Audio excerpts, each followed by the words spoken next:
Welcome. Our situation is critical.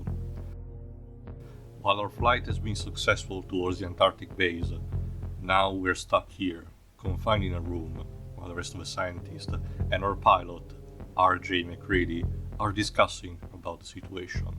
They mention about an alien menace, something that can shapeshift into anything they so desire, which means there might be, by chance, you could say, an imposter among us.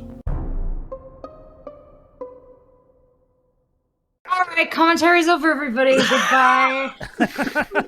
Okay, cringe aside, this is John Carpenter's The Thing from 1982. It's based on a short story called Who Goes There? From a certain John W. Campbell Jr., which did got a movie adaptation in the 50s, 51 I think.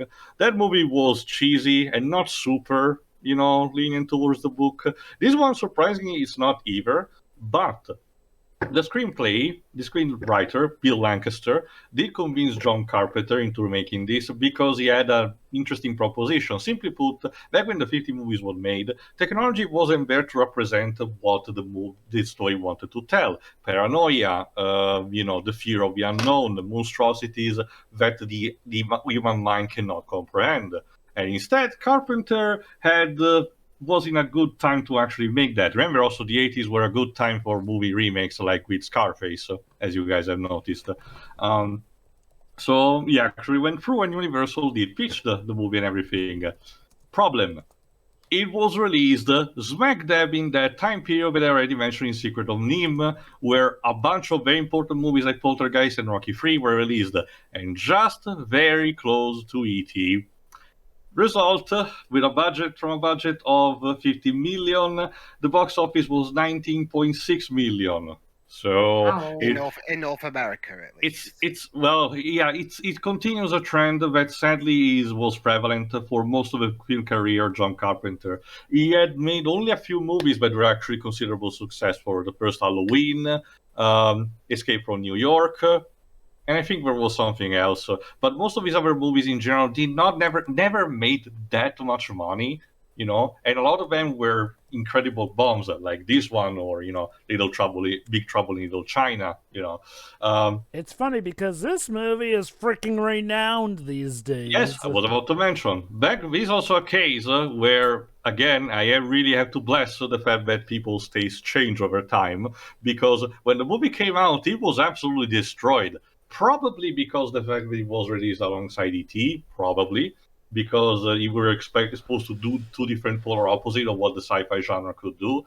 But others thought it was too gruesome for what the story that he wanted to tell, and it was just, gratuitous, special effect gore porn. But nowadays, instead, it's revered as a cult classic. I argue it's definitely better than the 50s movie, but you will be able to see. The reason that I also picked it this year is because originally I really wanted to go through with what I said last year and, pick From Dusk Till Dawn. But then, as you may notice from the little reference at the beginning, a certain indie game that came out in 2018 but gained traction more recently.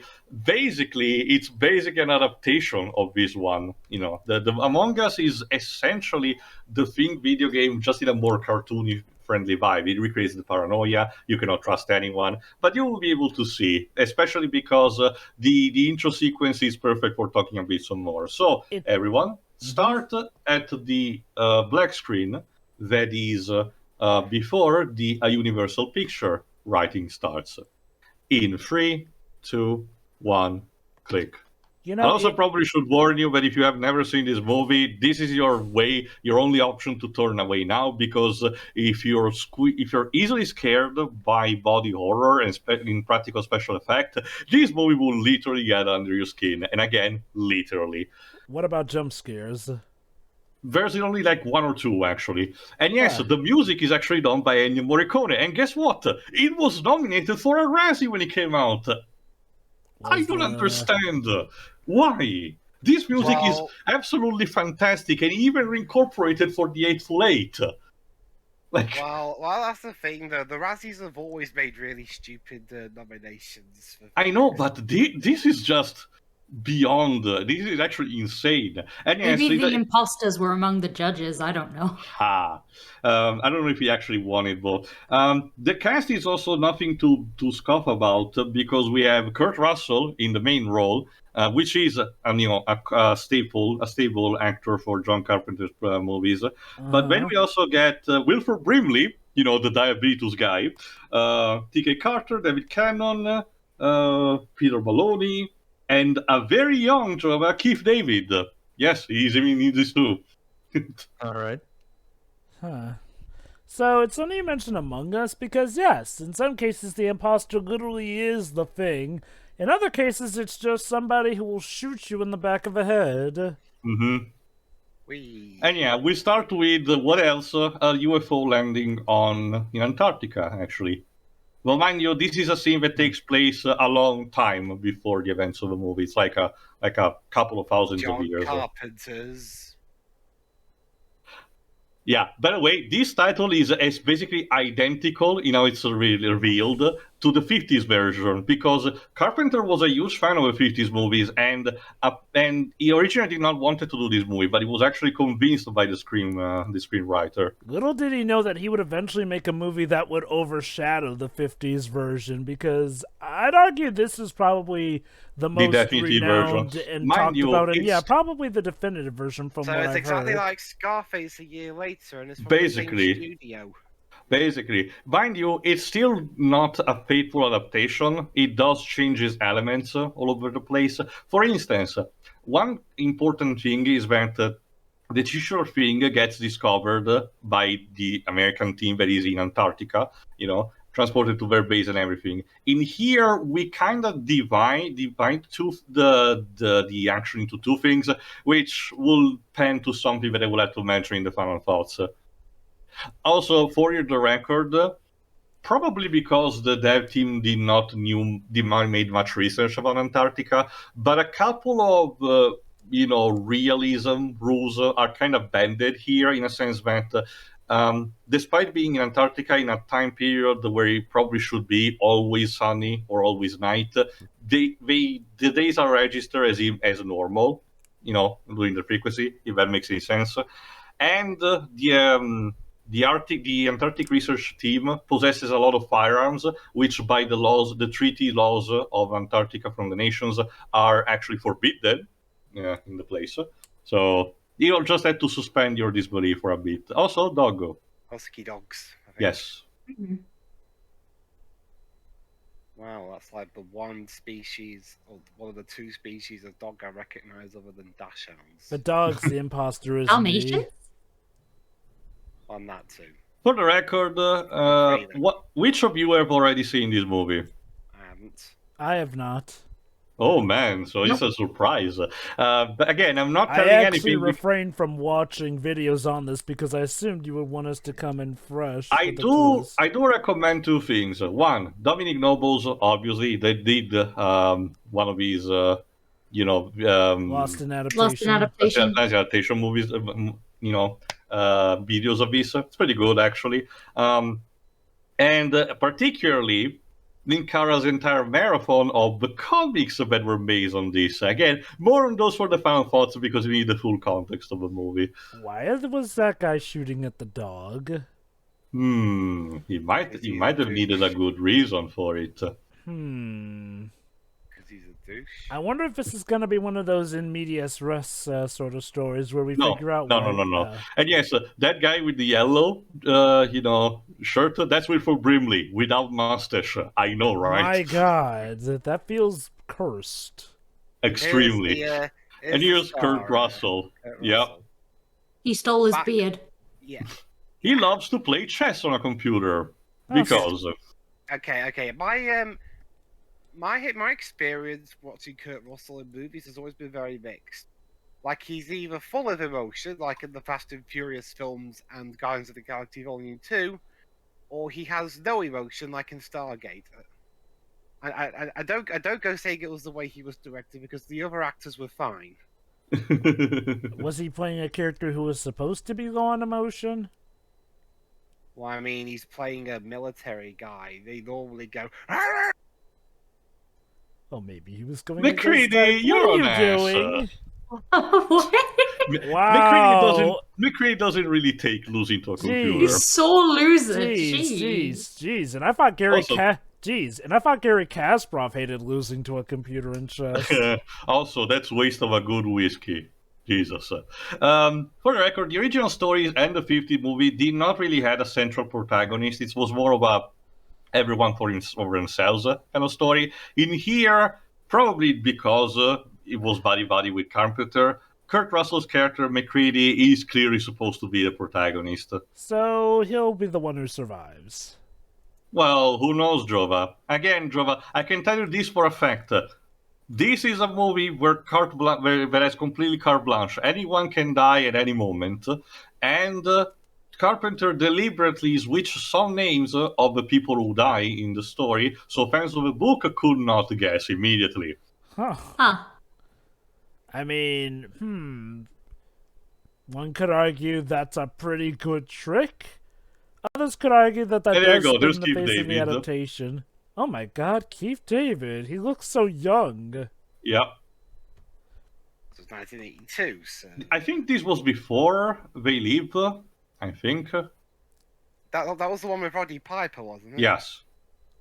The one where if you put the glasses on, you see the aliens infiltrating your government. The only scene I've seen from that film was when he was in a fist fight with another character. There's also the one in the bank with the shotgun where that at the quote with Nukem popularized the whole, I come to kick ass and chew bubble gum. Yeah. Jesus, he's trying to bomb the fucking dog. Okay, why? Fuck you to read it. Again, maybe he's a cat lover. I'm wondering, maybe the dog's the imposter and, these guys had to deal with it. Maybe he's a time traveler and he's trying to reenact Cats and Dogs, but a more extreme version of the film. It's the edgy remake. For the record, Carpenter was not. Carpenter's filmography did not started as an actual director, but actually as a composer. He actually started directing mostly out of necessity. Yay! Looks friendly. Dude, what the? Doofus. So. Ooh. So he pulled out a grenade, accidentally tossed it back, and blew up his own helicopter. Unfortunately, they cannot understand him because he speaks Norwegian. Yep. To answer your question, too, I saw this movie back in the day on TV when I was like 10. Cool. Okay, why? That's the thing, though. I'm surprised. Because Carpenter normally composes the score for his own movies. I'm surprised he didn't do it for this one. This was from where we were recording. If I had to hazard a guess, is because Carpenter did work on Western movies when he was younger. So he might have been a fan of the spaghetti Western genre from Sergio Leone and wanted to engage Ennio for this. Which is interesting because apparently Carpenter said in an interview he can't read or write musical notes. Yes, Jova? I was about to ask, what does this have to do with the spaghetti Western in that regard? Ennio Morricone is the go-to composer for Sergio Leone. Actually, sorry. I know, I get that, but why get him for this then? Unless you're suggesting this. Again, my guess is that he was a fan of that, so he was enamored by the experimental style. If you don't know, Ennio Morricone was basically the Hans Zimmer of his time. He was very experimental in everything that he composed. There was a lot of improvisation, different instruments, vocals used in very eccentric ways, and it's even shown in this movie. What about his greatest score, OK Connery? I actually don't remember that one. Don't worry, Doggo. No one will hurt you now. Yay. Who's a good boy? Is he really a good boy? I mean, that man seemed very determined to kill a supposedly good boy. Also, all dogs are good boys. A bit of a change. McCready in the original story is supposed to be another scientist like everyone else. In here, he's just the helicopter pilot. I mean, fine, I guess. I get the idea that they want to give him the personality that he's more like the everyday man rather than being another man of science. The size of the crew is also reduced from like 30 something to like just like a dozen in order to create to give more characterization to each individual. No one's answering. Well, that could suck. Again, seriously, I after the diabetes meme, I seriously cannot see anymore Wilford Brimley without a mustache. My name is Wilford Brimley, and I've got the diabetes.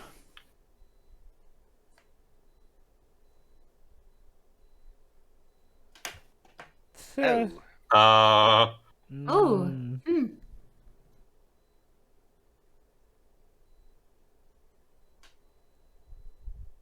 Smoking there, you prick. It's weird seeing Keith David as not the older, wiser man in a movie. Yeah. Well, Job, it's the same kind of feeling you get when you watch Doctor Strangelove. Looking at James Earl Jones young is kind of, I know, right? And that was his first movie. Was it? I don't remember. I'll have to look it up. I believe so.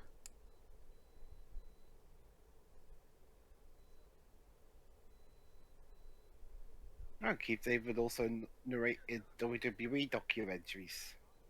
No surprise. He's got a pretty good narrator voice.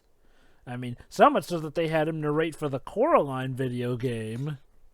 So yeah, the movie also establishes quickly what each character's personality trait is. For example, Palmer is the guy who just doesn't really care much about his work and just does it out of necessity.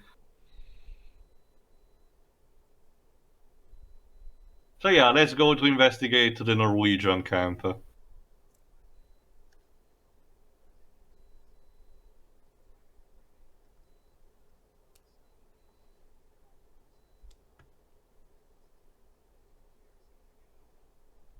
Yeah, from what I understand, was this like the first film in which Kurt Russell and John Carpenter worked together? Let me see. I forgot which year Escape from New York was, actually. Let me see. I think Escape from New York wasn't that 1981? I'm checking. Yeah, I think it might have been before, actually, now that I think about it. Escape from New York, yes, it was 1981. Oh, by the way, fun fact. The second one, probably. Fun fact, actually, when it comes to this movie, Kurt Russell was the last actor to be cast in June 1981, so that's kind of ironic. Basically, Carpenter had worked with Russell twice before at this time, but wanted to keep his options open. Discussions with the studio involved using actors such as, and I kid you not, Christopher Walken, Jeff Bridges, and Nick freaking Nolte, who were either unavailable or declined. I really wonder how Christopher Walken would have worked for a movie like this, seriously. I tell you now that, well, I do not know if it is you or me, but I know that I do have to trust you. You'll see what I'm talking about. Honestly, I think at this point he was just preparing for the Bond film. I'm pretty sure Christopher Walken is an actual alien disguise already. So I think at this point he was just preparing for the James Bond film he was going to be in. So, fun fact, actually, it took Russell about a year to grow his hair and beard out for the role. Yes, the man grew his hair and beard out for this role here. That's why I'm not keen on them. It takes too long, and is it really worth it? I guess nowadays we have better hair prosthetics, which can help actors with that.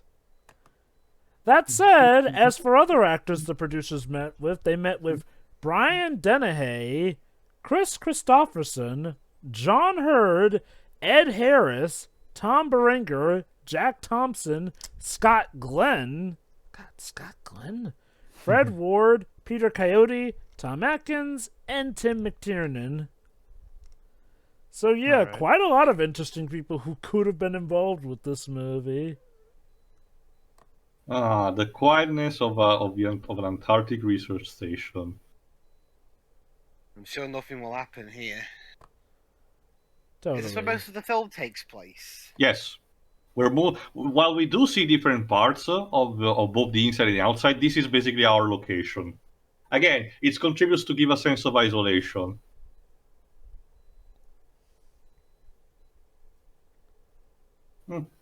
I guess the dog wanted to be pet. Oh, how nice.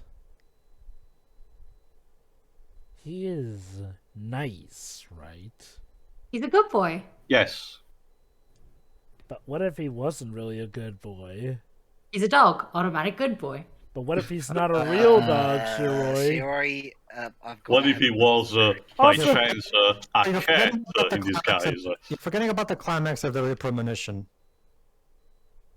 Also, Shiroi, childhood me might beg to differ, considering how I had a satanic chihuahua often chase me on my way to school. I was bitten That's by an hilarious image that I will never remove from my mind. Thank you, Jova.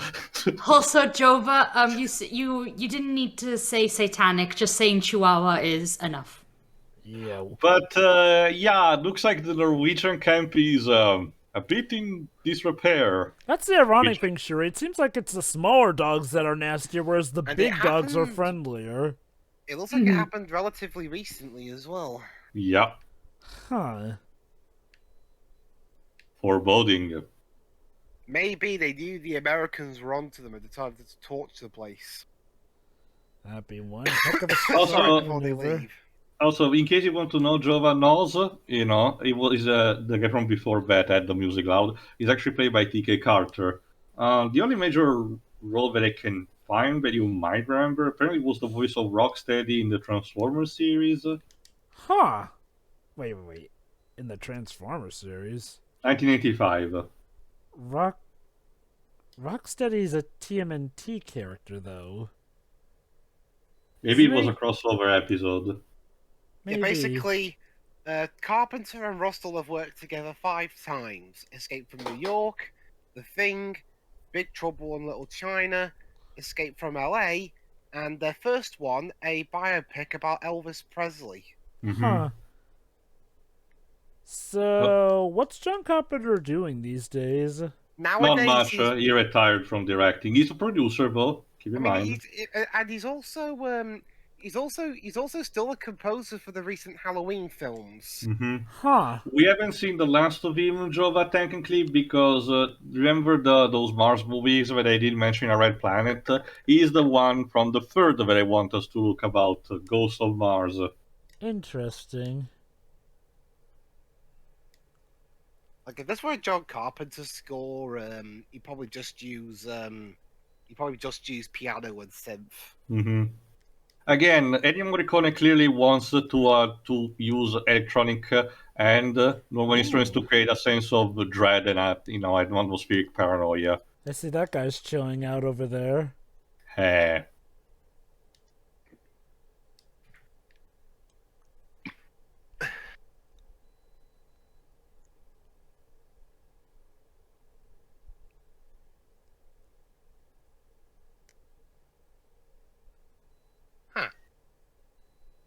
His blood literally froze over.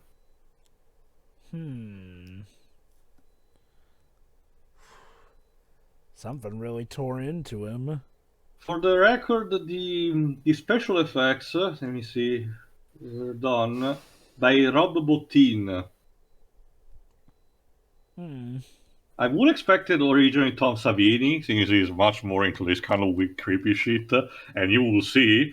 But the guy is still competent as well.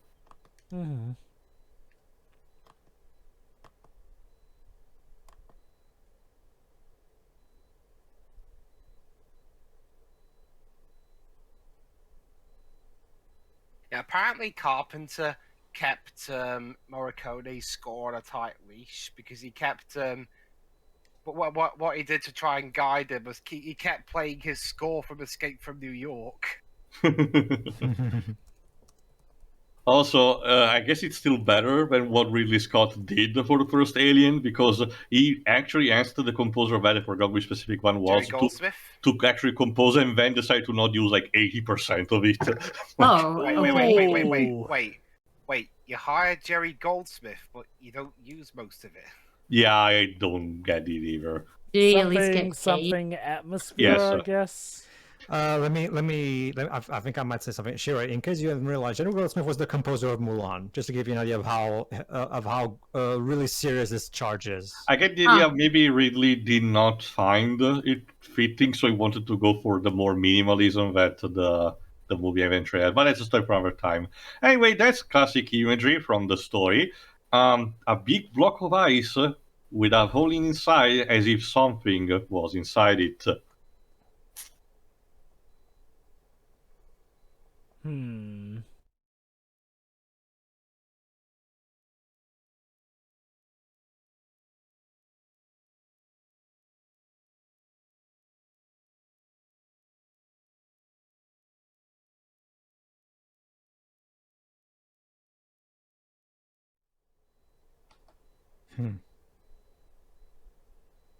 Yeah, again, the original story has the just one team that does found the actual thing, in the block of ice. In here, we have like the implication that the Norwegian team did, and the Americans are witnessing the aftermath of that.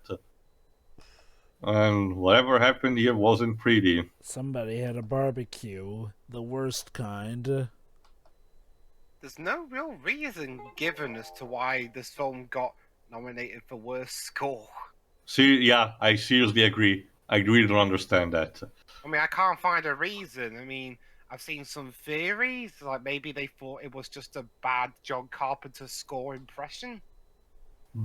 But seriously, nomination for a Razzie, that's just dumb. It's similar to what happened it's similar to what happened with The Shining. Allow me to remind you, Dwebs. So this score gets a Razzie, but the Social Network score gets nominated for an Oscar. Yeah. Okay. It didn't win the Razzie. It was a film called The Pirate Movie won that. Honor. Oh, the pirate movie. Never heard of that. Oh, it's an Aussie film. Oh.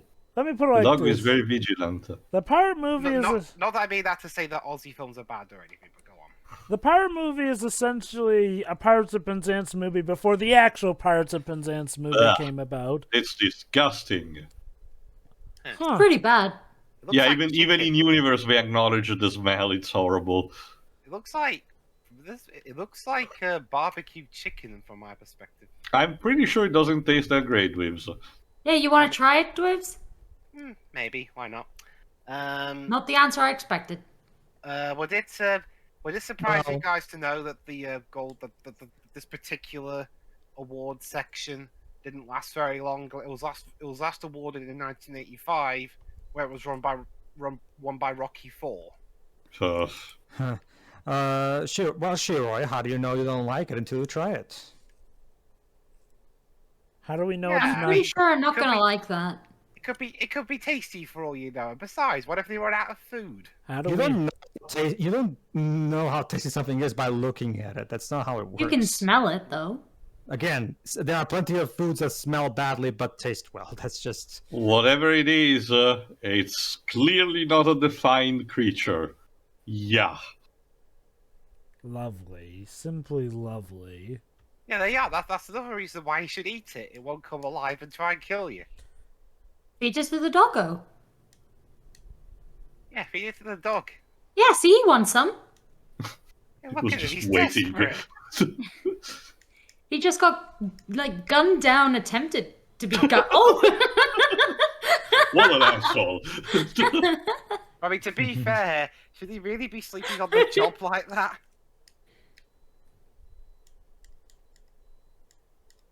Have more coffee if you need to.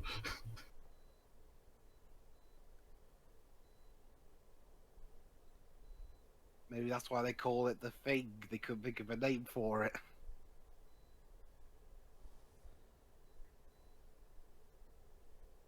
All right, let's take a peek. Autopsy. Yuck. Always just looking at his hearts. Or his jello. It's hard to tell. This body's mangled. Looks tasty. You know what's messed up is if that's how the body actually is just fine. Yeah, it might not even have been burned. Maybe it's fireproof, and that's like, no. But for a second there, I thought that was technically speaking, it's functional. Huh. What's Phil Collins for? It's just the shape that it's unnatural.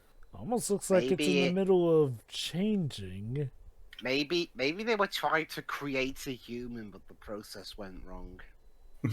Why would Norway be trying to do that? Well, Jeremy, a lot of things surprise people about. All right, Liz, what do you want at? Number 1, number 2, number 3? I'll pick number 3. Congratulations, you just found a shape-shifting alien. Woo! I've always wanted one of those. Also, Panasonic product placement, I guess. Those were the days. Well, Panasonic.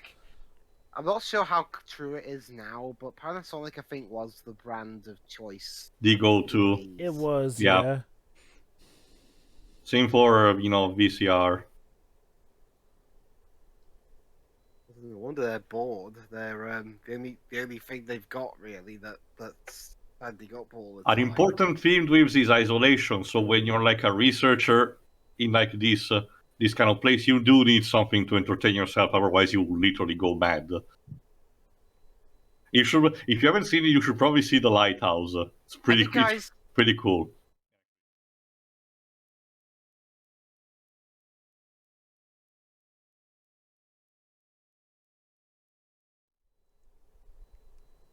All right, that was fine and everything, but now the dog has to go with the others. Okay, so we got the story of the Thing and his dog. Yeah, get in there. Seems hesitant. Maybe it's not that social.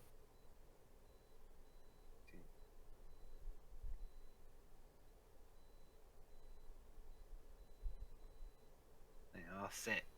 Good boy.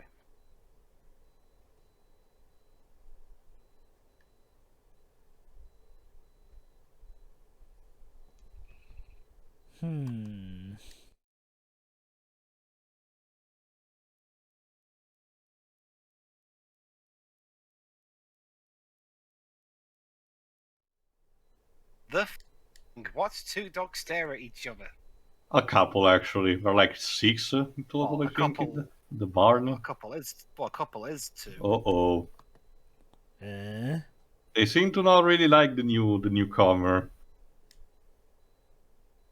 Uh-oh. Shiroi, that wasn't a good boy. Oh, dear. Oh, my God. Shiroi, do you still want to pet it?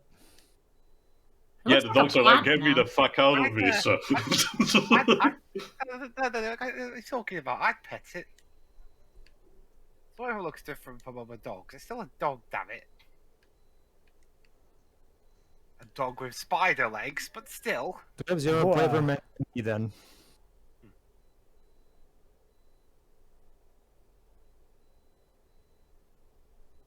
Wow, that dog is literally chewing. That's gonna hurt. Jesus. Is he spitting or pissing on him? I think he's spraying acid on him. It's acid then. Mate, you probably don't want to look at what's inside. So, yeah.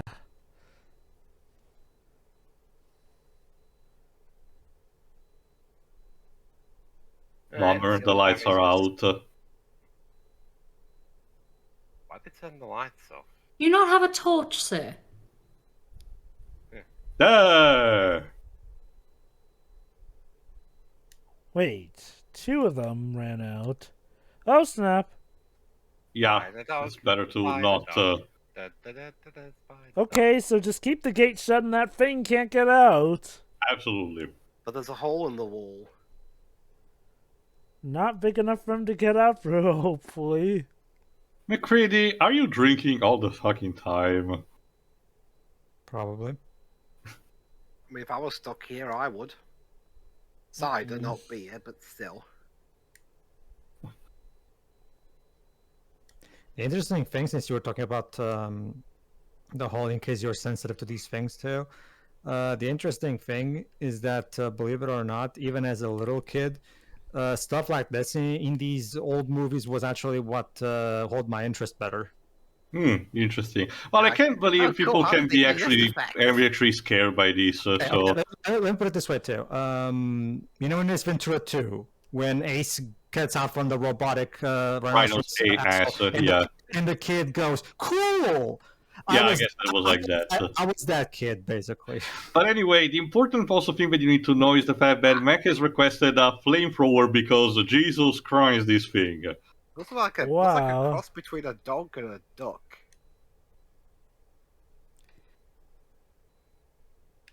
Hey, where you going? Mix a dog and a duck. That. A dog and a snake, maybe? A dog duck with the power to... yeah, the thing from before was actually an acid that was sprayed over, so...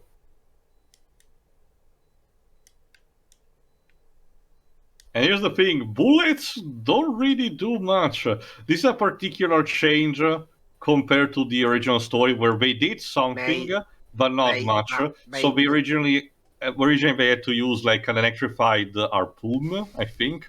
In here they just simplified by having to use what McCready has requested, the flamethrower. I've no idea why you're trying to hold him back. The dog was pretty much done at that point. Maybe we could save him? I'm not sure it's a good idea. Oh shit, it's trying to escape. Keith, move. Yeah. Goody! Now it's loose. So the moral of the story, don't bring weird shit into your building. So one has to wonder... I thought it was a dog. So one has to wonder, why did the thing wait this long to blow its cover?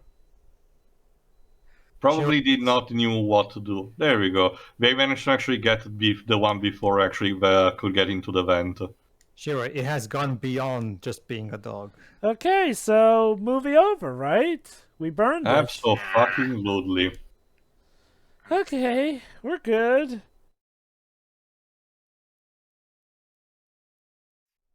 Those poor dogs, but at least some survived, amazingly. I don't know, Dwebs. Unless two of those dogs, unless those two dogs were also infected. And infected. Well, that begs the question, at least the thing that they need to, analyze the first. What's this being composed by, and, how can he, transmit like that? If I recall correctly, the thing with, the thing... is that supposedly you have the base thing, but then when it infects other people, they turn into it, depending on the adaptation. The movie itself will explain, don't worry. Alright, let's carve this turkey open. Yummy. Ugh. Also, Dibs, I don't know. Even after the main character dies, No Country for Old Men still continues on for 40 more minutes. So... Well, that's No Country for Old Men. And technically, that was just one of several main characters, really. Not really, actually. There's only I'll need to reseed the movie at some point. There's 3 main characters. There's what's his name, the cop played by. I'm sorry, Joe, but I refuse to accept Tommy Lee Jones's character as a main character because he doesn't do jack shit in the movie. Oh, here we go. I mean, that's your take on it, admittedly, but he is still classified as a main character by the process. But yeah, what do we have here? Yeah. Perfect identical copies.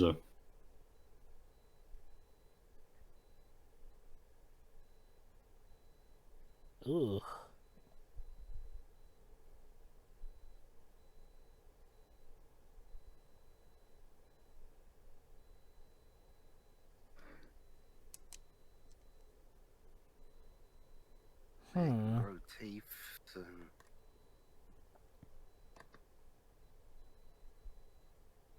So yeah, of course, they need to do some tests to the surviving dogs. Poor dogs, if they are not infected, are probably freaked out.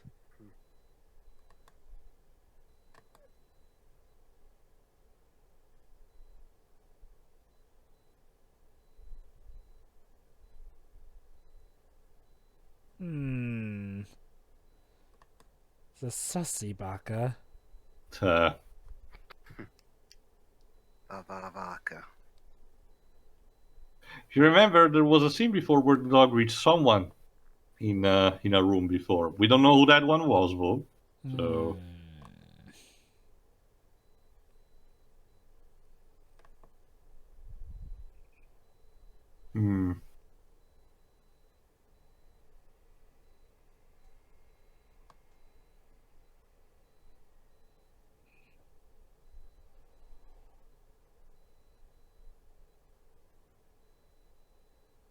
So yeah, footage from the Norwegian camp.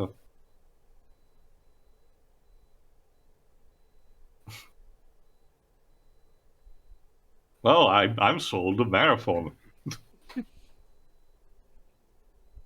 You sure about that?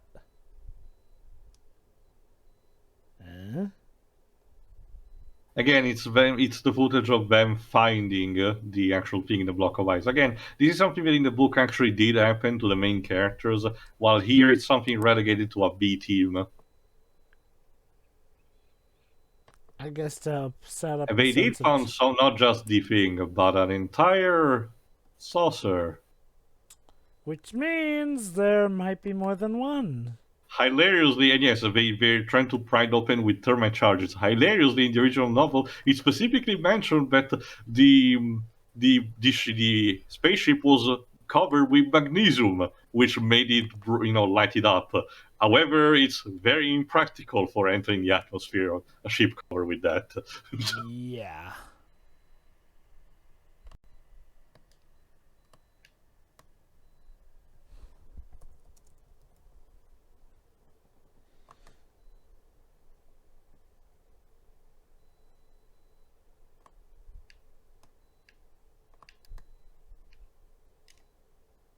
Anyway, as for budget, this cost $15 million to make and made $19.6 million in North America. Again, it was technically more than its budget, but clearly not enough to be profitable. And remember, the competition was fierce. It wasn't just a matter of people comparing it to ET. There was also stuff like Rocky III, Poltergeist, Firefox, and The Secret of Nim. I didn't mention this one in the competition round for that movie because sadly this one wasn't even denting that. Yeah.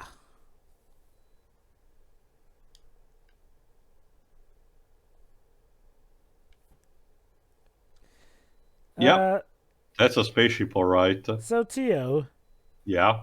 In regards to the Thing's design, how does this hold up to, say, other takes on the Thing from previous The other takes did have an original form for the Thing that this movie does not show. It's never super descriptive, but it's the distinct feature is having 3 eyes, red in color, and quote-unquote an expression of pure anger and evilness. Whatever the hell that means. There was an early comic adaptation, one of the ones in cover in a comic called Starstream #1, that tries to have the Thing as this giant green Muppet with tentacles for hair, but it's more goofy than it needs to be. Oh my god, that's that little mascot thing he usually has whenever he's doing Halloween commentaries in his thumbnails. That's the base for Thing Tucker, yes. Oh, that? Oh my. I mean, it's cute, but I wonder if that's the original design was still goofy. So yeah, that however begs the question that the movie will never answer for obvious reason to keep some ambiguity, and absolutely never does it, just for the sake of keeping the mystery up. Was the Thing the real alien inside the spaceship? Was it a prisoner? Was an the original form, some people used to end the climate of Earth actually changing to monstrosity? Did it have good intentions, or was it actual invader? Is this being doing this out of necessity of survival, or actually maliciousness? Or maybe it's just really, really scared and just tries to lash out at anyone. That's a possibility too. Again, it's all mostly about something incomprehensible to the human mind, something that you need to wrap your head around, and the situation doesn't make things easier because you have to react quickly. Yep.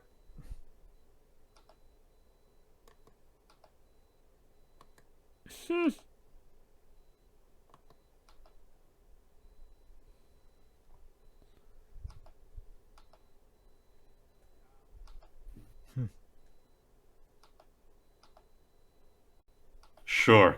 I thought the Nazis owned South America.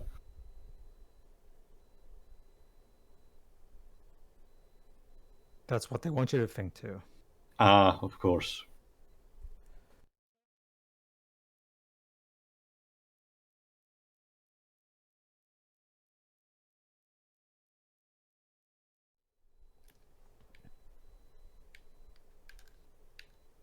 In case you think that the chef is a bit, in case you think the chef is more stereotyped, is very stereotyped, just be glad that they don't go what the original story had, and being a religious nut, but at the minimum sign of danger start yelling hymns. Yes, really. I gotta say this, these guys are able to go back to relatively normal behavior considering that they just saw Mother of All Christ an abomination. They're clearly distressed, however, as you can see, and the tension is rising. So, next scene. Why did they do have to try it? So yeah, here's a test on how the thing supposedly works on the human body, done with a very dinky PC. Cell, dog, Yeah. It eats it pretty much. So basically the thing is, makes it their own. So it assimilates all these beings so that it can become each of them. Mm-hmm. To the point of becoming a perfect copy. Even though on a DNA basis. And you can't distinguish it until it's too late.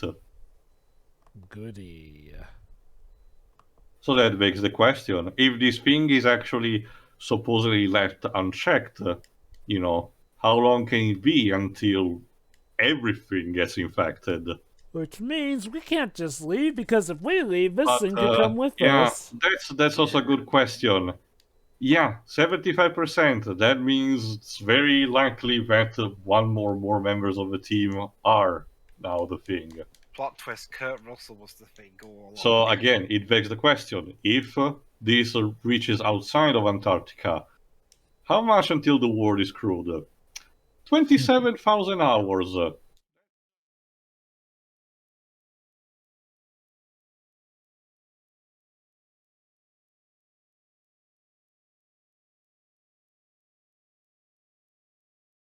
Yeah, that may come in handy. 36 months. Or 36 Thank you. But yeah. So around 3 years, actually. So all the same, my mistake. Damn. That's well, okay. But future films would try and one up that by having like the cyclones in Battlefield Earth within like 5 minutes. So Tio, how was the 2002 video game based off of this movie? I haven't seen it. I know Spoonie reviewed it, but I actually never actually saw that review. It's supposed to be a sequel to this movie, if I recall correctly. Yep, and it involves is.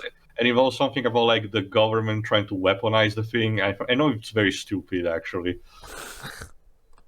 Typical.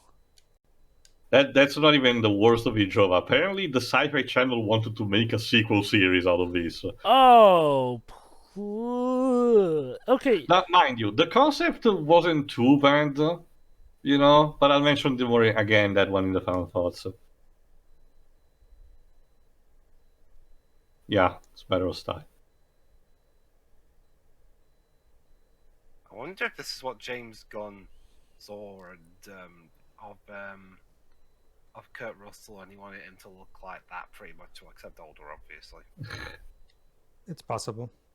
I must say, the effects are pretty interesting for an 80s flick. Jova, we haven't even started with the fun, I can tell you that. The 80s was a fantastic magical time. Because this was where Hollywood officially finally nailed to the full potential particle effects. We started to see something like in Ridley Scott's Alien. Well, but that was the 70s. Oh, dear. Oh, yeah, true. Yeah. I think it was, I forgot which year it was, but I think it was the 80s, but it was David Lynch's Dune, which had the worms done by someone in my country, Carlo Rambaldi. Uh-oh. We also had that thing is not dead, is it? No. We also had the Neverending Story, which is still one of the best-looking fantasy films out there. Yeah, well, there's a reason Gomorrah still haunts me to this day. It just looks as real. I'll say this, I still think the best practical effects did come from the 90s. Well, I will agree with you that the 90s was probably the golden age of special effects in general, because that was back when they actually, filmmakers remembered, hey, we don't have to just do all CGI, we can do a mix of both. I mean, they still do that to this. They're doing that pretty much nowadays. Not as much as in the 90s. No. That to me should be the standard, like Christopher Nolan says. A lot of studios just push the CGI pedal. Well, provided you're not crashing actual ones instead of just replicas. Yeah. You need to burn everything if you want to be successful. Well, Dibs, you can do...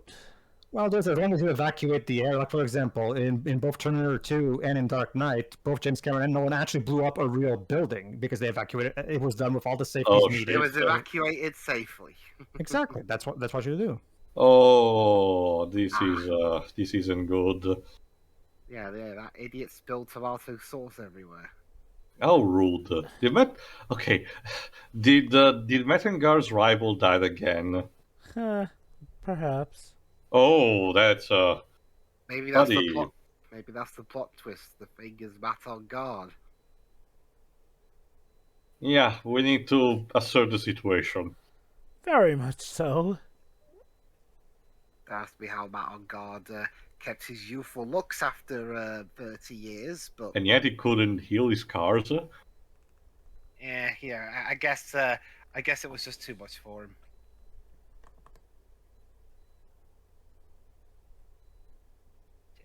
Yeah, this is a problem. This presents a problem.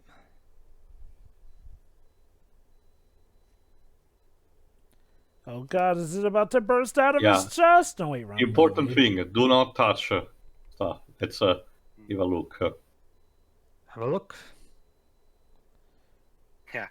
That would be the weirdest Professor Layton game ever. Oh, definitely not Bennings. Well, Dwibs, not so much what you said, but I can imagine a spin-off with sword fighting. I mean, sword fighting is one of his hobbies, and even he uses it even in combat and everything in some games. So I can imagine the dialogue now. There we go. That's a nice bonfire. Indeed, it is. There are actually sword fight sequences in Ribbon Thief, actually.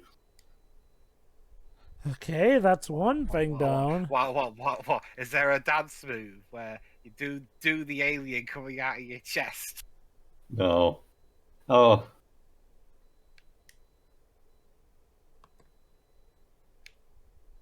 Yeah, you cannot rely on those things, I'm sorry. Yeah. Provided none of you are them. Well, yeah, this presents another problem, you know.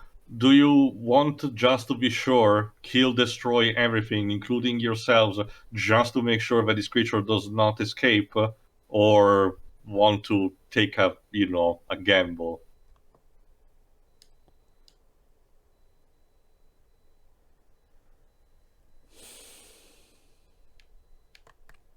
That's also one of the strengths of this movie. For being an horror movie, the characters are surprisingly intelligent and rational for the most part. Nobody does the usual, horror movie cliches of being, the dumb teenagers, for example. It helps also with everyone's relatively smart, all things considered. It helps that it's a scientific community, so it's supposed to be made of smart people. It makes a nice change. But I think it's now that McCready is about to actually sum up the reason why the humans should be still an advantage.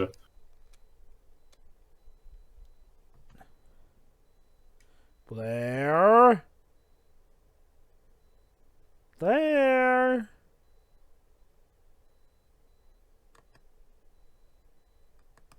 Oh, I think it's a scene later then. Sorry.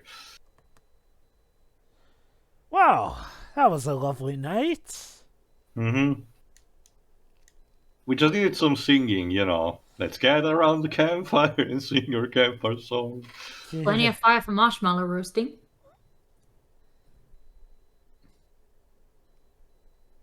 Okay, so one of us is already dead, but I'm sure we'll be fine from here. Multiples, actually.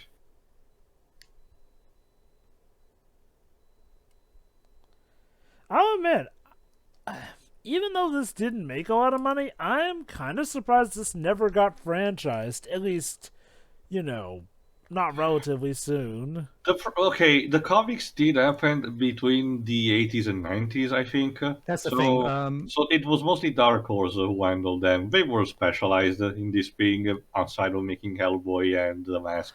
Uh-huh. There was also another thing. And you can check this from the Empire of Dreams documentary. Like, believe it or not, Jova, before the original Star Wars, the Episode 4, I mean, if you prefer, Hollywood didn't really care much about merchandising when it comes to the movies, believe it or not. In fact, to the point, Jova, where Lucas came to Fox and said, "Hey, can I have the merchandising?" They're like, "Sure, we don't give a shit about it." Exactly. So and then Pikachu shocked face. And this is 1982, only like 5 years later. So by this point, merchandising was not yet the standard for every studio. Yeah, it was starting to become more of a norm because of the success of Star Wars, yes, but it wasn't the thing that it is now where everything gets merchandised. So Blair apparently sabotaged the helicopter and someone has fired a gun. We're going to die here. Like, I'm guessing that's Blair's plan. None of us can be trusted, so we all go down in flames.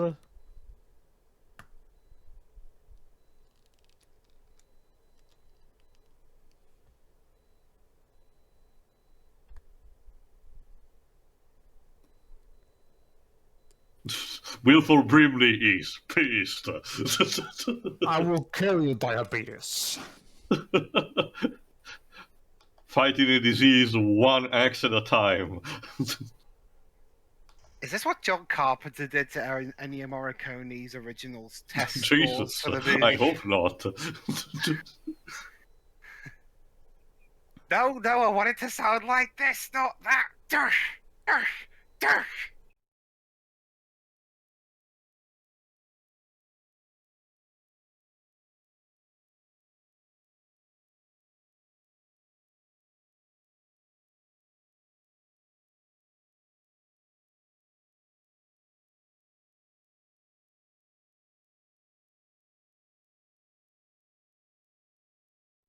That is true. Either that or this is some people's reaction to the remake.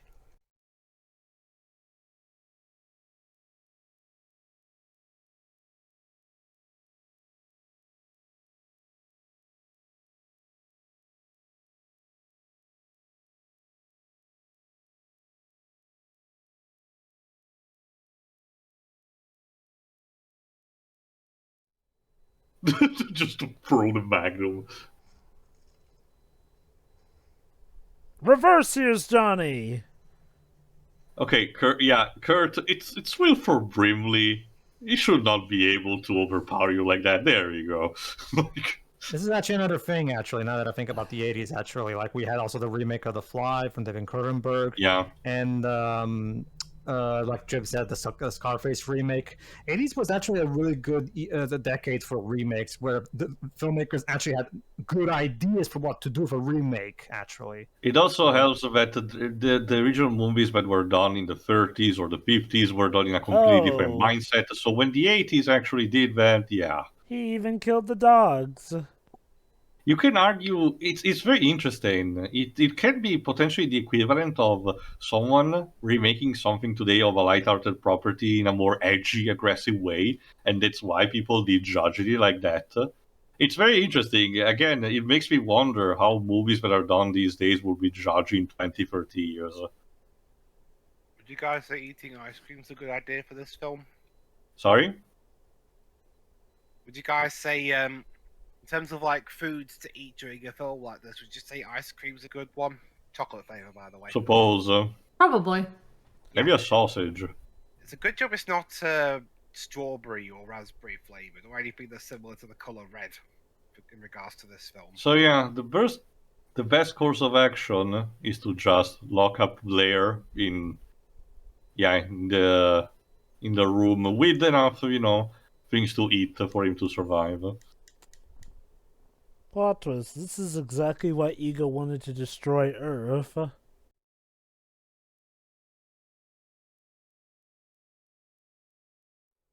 Mm-hmm.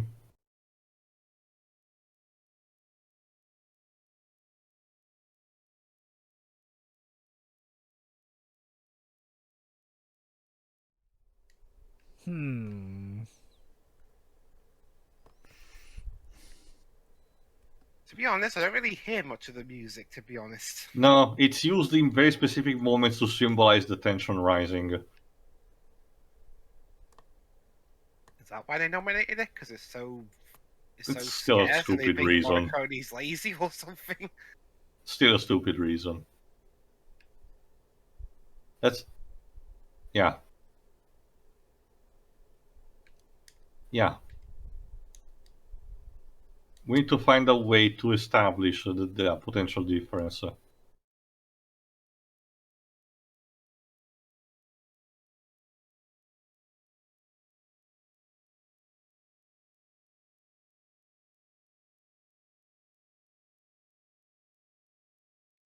That is a good point.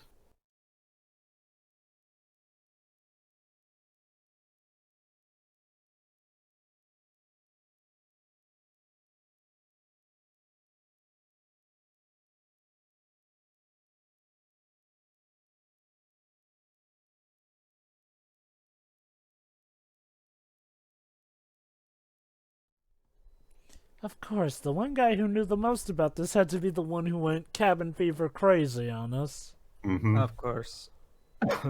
Unless Blair actually Oh, is the thing. apparently the thing went one step ahead and sabotaged the blood samples. Oh, you dick! You talk about possibility of people getting uncomfortable watching this too. Honestly, I find David Cronenberg's Fly way more uncomfortable. Oh, it also is. Yeah, it definitely is. Honestly, when it comes Cronenberg to Cronenberg in general is arguably even more frightening in terms of practical effects.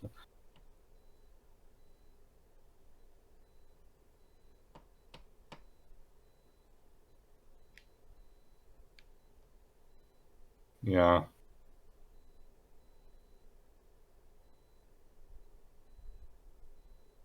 Copper. Hopper, but there's no police here. What are you talking about? Mm-hmm. No.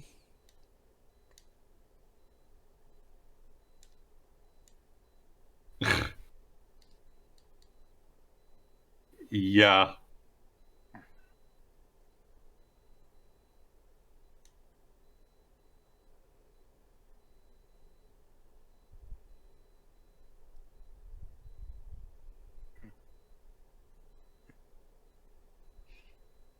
You. Well, keep in mind, Jova, maybe he's just afraid and he's just trying to panic because he thinks things are escalating. I wonder. Couldn't that thing technically corner them all in a room with no flamethrower and then just, assimilate them all? It's pretty much showcase of our belief that the process of simulation is low, and takes and needs to take specific care. So again, it's more of a fact that the thing is still outnumbered in this case. It's just a matter of we don't know who the imposter is.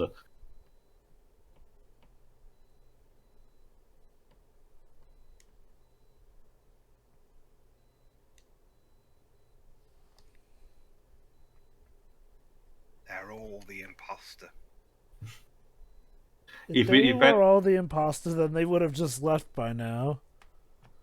That is true as well. It's to try and maybe they think they're being spied on. That being said, in the original novel, and the 50s movie, the assimilated people from the things did seem to not realize they were infected until the very last second, because their behavior actively sabotaged, in some cases, what the thing wanted to do.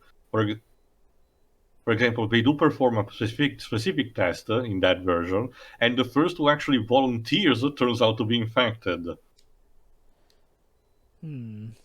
So if I understand correctly, the thing assimilates itself into someone and infects them from the inside out. Then creates a perfectly identical copy, yes. Yep. Interesting.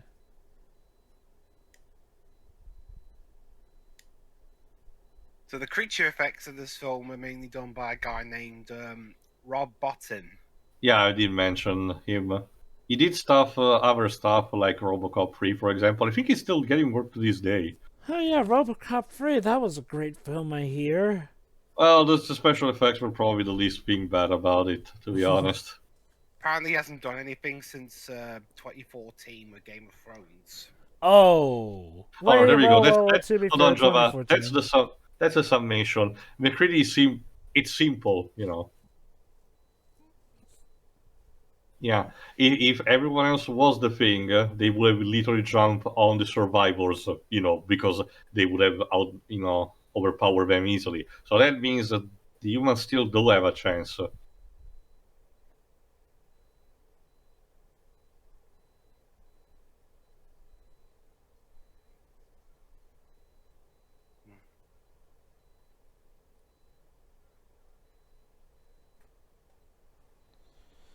Well, we've got about 46 minutes left. So this film, when it first released in '82, it had very negative reviews. It was called instant junk, a wretched excess, and from the renowned Cinefastique film magazine, it was proposed as the most hated film of all time. The irony, given how nowadays so many people parody I actually haven't checked. What's the current percentage? While Jova gets that, the special effects were also taken one of two ways. They were either praised for their achievements, or they were considered repulsive. Wow. I heard that the AVGN actually doesn't like the special effects of this movie. I haven't seen his review of Cinemassacre of this. And others thought the characterization was poor. Huh. Alright, the McCready just records something just to be sure in case something happens.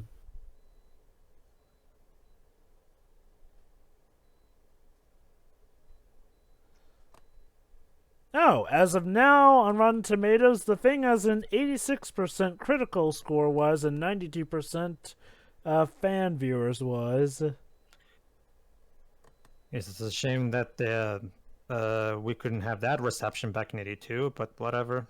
Well, that's what people taste is changing are for. And again, Paige, remember, Rotten Tomatoes calculates how many people like it, not the average score. Quintessential moron movie of the '80s. Well, that's what I'm saying, Jova. 80+% of the critics like it now. That's what I think should have happened in '82. That's what I was saying. Well, okay. I'll admit, when it comes to Rotten Tomatoes, in some cases, I can get why some may have given a negative or positive review, in the sense that they don't hate it but just don't like it. That is one thing I do wish was specified on more, but fair enough. Apparently this was also considered a quintessential moron movie of the '80s. No. Sounds like people overreacting, to be honest. Okay. And apparently Cold and Sterile tried to cash in on the genre.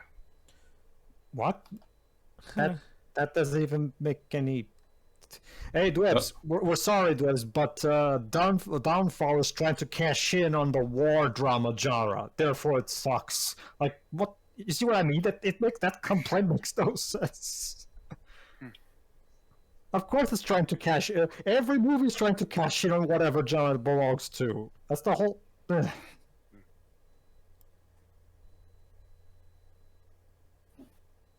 Plot was criticized as boring and undermined by the special effects. Okay, guys, I think we get it. The critics made a bad call on it back then. Yeah. Well, that's the thing, though. I mean, if it were like 1 or 2, then that'd be one thing, but so many. Gee, Dwibs, it's almost like we've had that even to positive modern days. Joker. Yep. What are you talking about, Jover? I can clearly remember after you saw the film, you went out and shot people. No. Wow. The Joker indoctrinated you. See, as I mean, like that was supposed to be a jump scare, and even then, it wasn't even that, powerful. Again, this movie Also- understands not to rely on so many things that make the horror genre bad these days. Also, holy cow, so this is the movie where that soundtrack came from. I've heard this one used on quite a few movies, videos.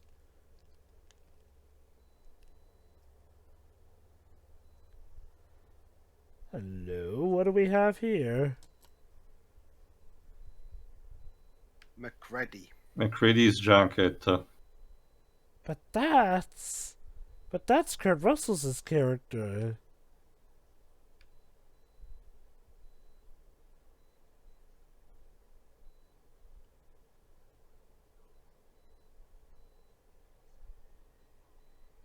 I know a question we can ask him. So we know which ones, so we know whether he's real or not. Actually, yeah, come to think of it, why haven't they fought to ask questions that only that certain person would know? Yeah. Hey, Kurt, hey, Yeah. how do you spell USA?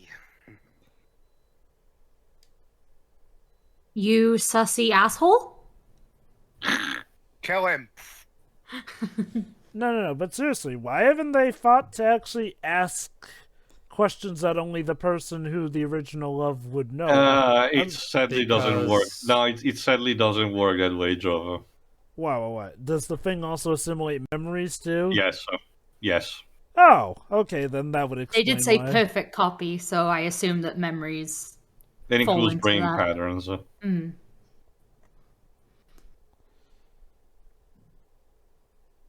How you doing?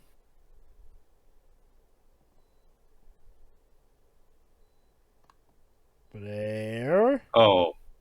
Having happy thoughts there. Try and find your happy place.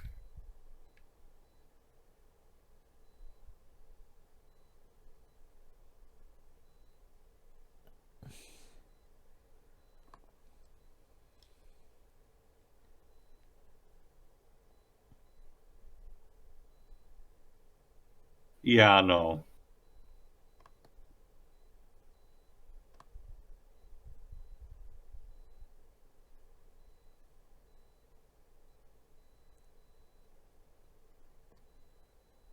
I'm sure you do.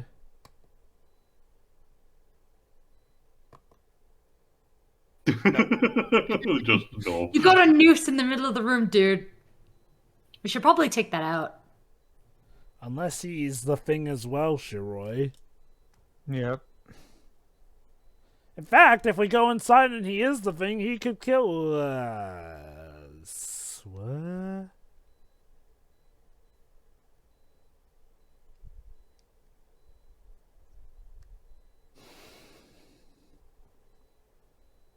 All that's left are the glasses. Which means if Fuke shows up without his glasses...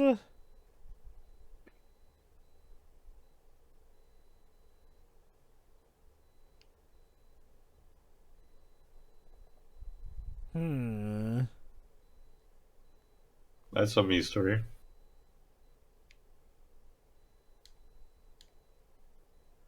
Burn the rest of it?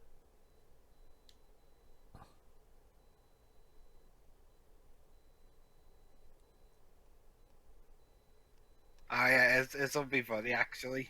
Next year, 2022, I mean, apparently a bunch of fans are gonna go on an excursion to where they filmed this movie. Where did they Celebrate film the it? 40th anniversary. I actually British don't know. Columbia. Yeah, but there is another piece of trivia, but again, I will save it after the movie's over.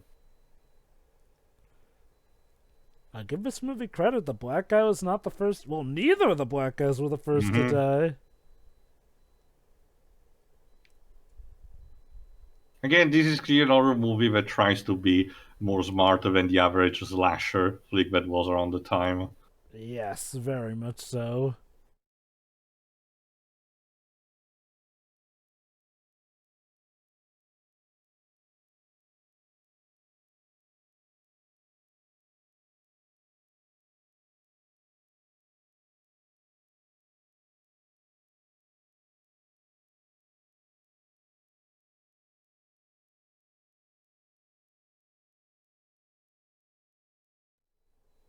Have you played the video game of the thing? No, I mentioned it before to Jova. Oh, someone's outside. But who?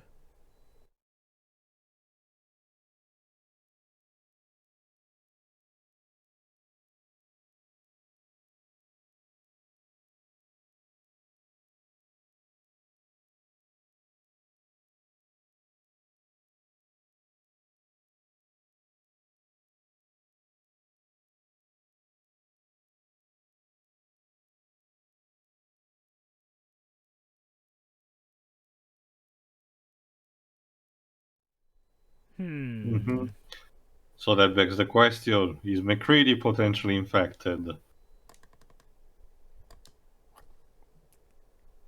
I don't buy it. Seems just a little too easy.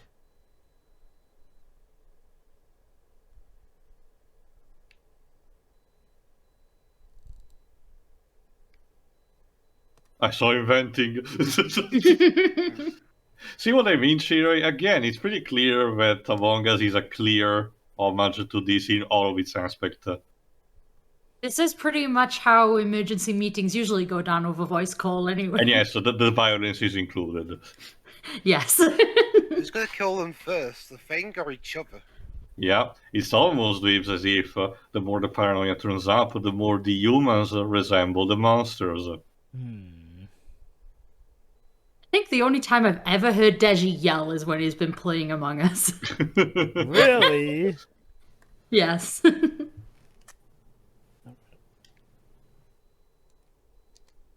Like angry yelling? Annoyed, I guess. He posted a short clip of a stream he was in.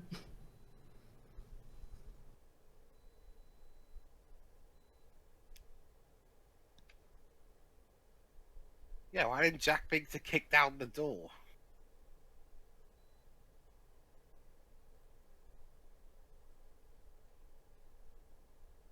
What do you know?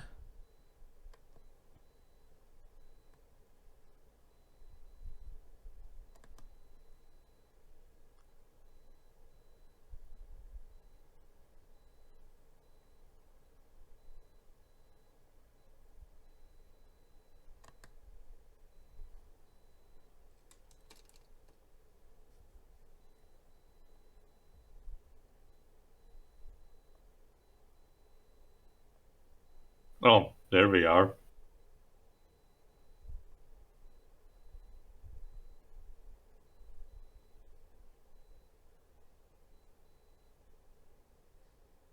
You did kind of debate on leaving him out there to freeze, so I can understand how he may be a bit pissed.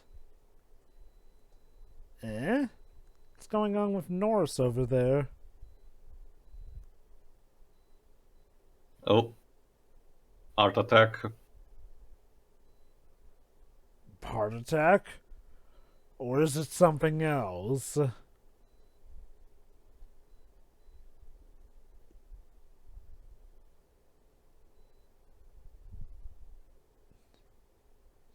Yeah, he's still a little frozen. Alright, emergency reanimation.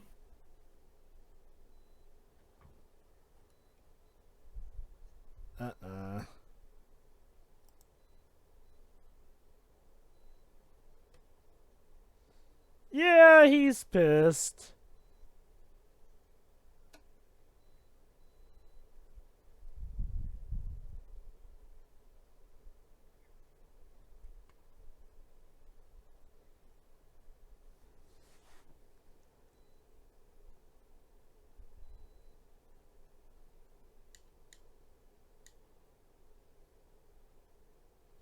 Okay, I think we're all going just a little stir-crazy here.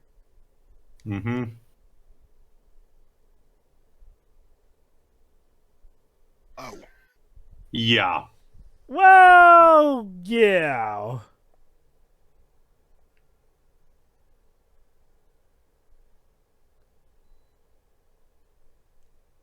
Wow. Juicy.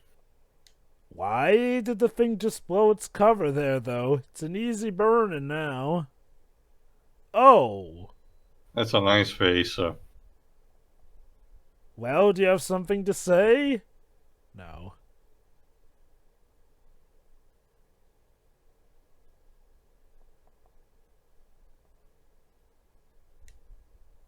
Uh-oh. Mm-hmm. If I didn't know better, I'd say part of him's trying to get away. Yep.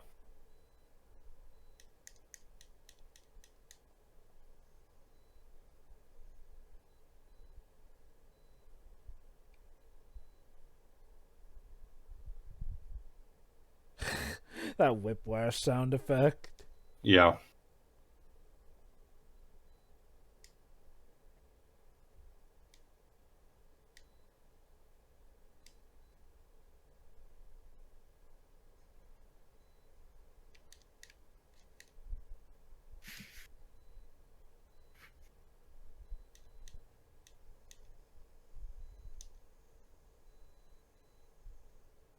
Well, that was a successful operation. Oh, shit. No, it was not.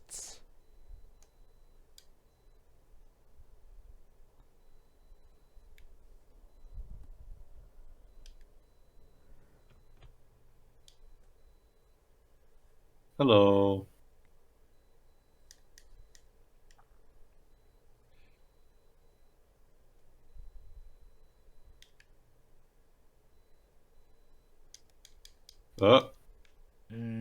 Hold on. Wait for the line.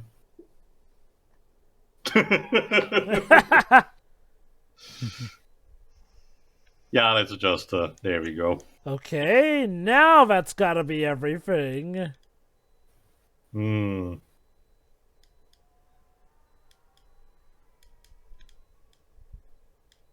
Alright. No more Mr. Nice Guy.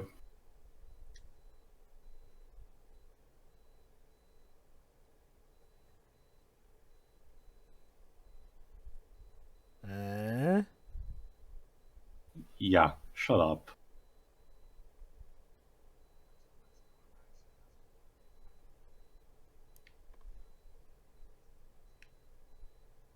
Wait a minute. Is he the thing also? Because now he's agreeing with him, and that might be what somebody who is the thing might want him to do to think that he's on their side, but then he can get them at the last moment. But then again, he could also just be doing it to get him to trust him.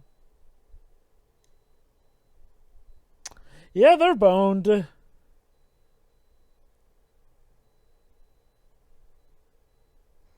Oh.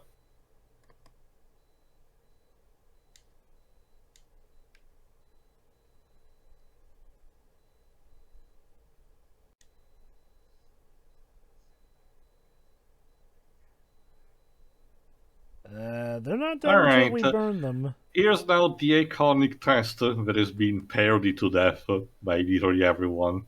Yep. Let me guess, green blood? No. Well, it involves blood. So, it's simple.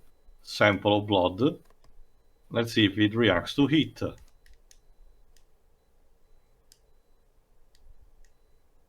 Alright. Here's the hint I have when it comes to films like this. Don't eat anything red. Or drink anything red for that matter.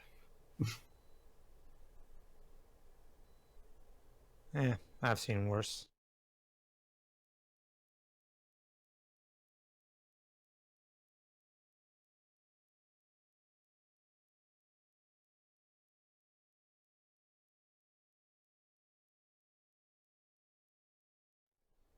But that would mean that every single part of it is literally alive, in which case... Yes. Jesus, that's like an evil Wolverine, essentially. So, let's... There we go.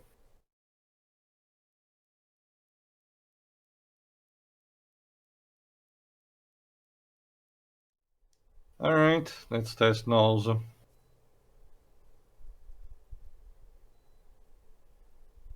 Careful. Gently. Try not to burn my entire everything.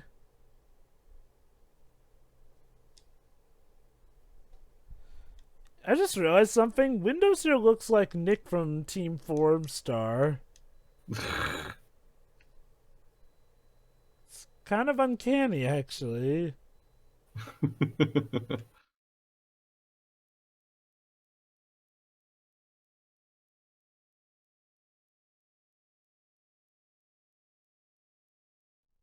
Alright, we need to eat the metal to resemble an actual, eating source.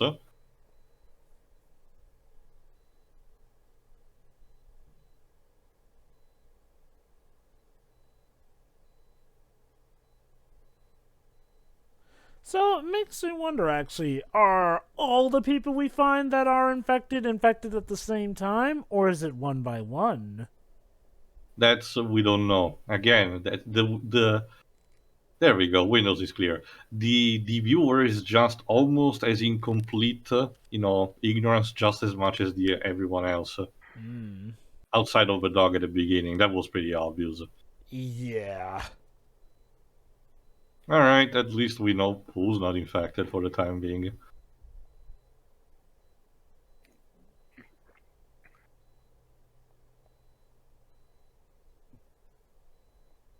Alright, for good fate, next is McCready, and he's fine.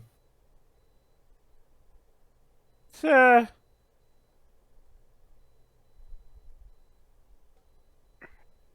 try the dead ones. Copper? Copper was actually not infected. Yeah, well, the guy... it kind of makes sense given how, he was, treating Norris, and, well, I don't think a thing would kill another thing. No, not even Clark. Yeah, remember, the dog guardian, the one that was more suspicious, he wasn't a thing. Well, alright, let's try Palmer. This one's pretty easy.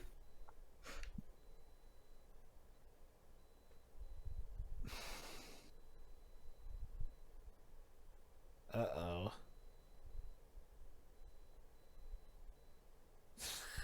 Oh shit. Wow! Oh no.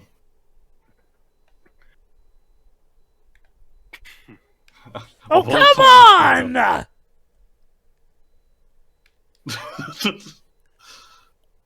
Oh. You tied us up, man.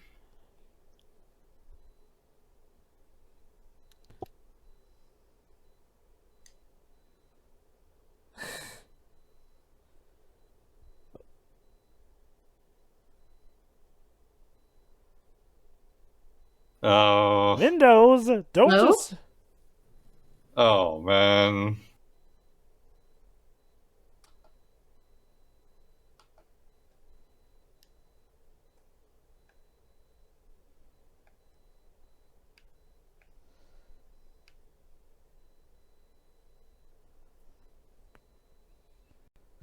I gotta say, this round of Among Us isn't going too well for the crew. No. There we go. Well, now you probably need to burn Windows' body too. Yeah.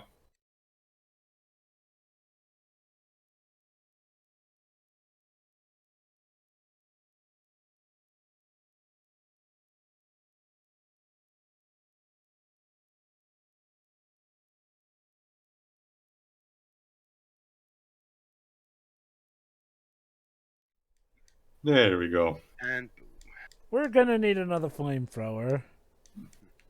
And more blood tests. We haven't tested everybody yet.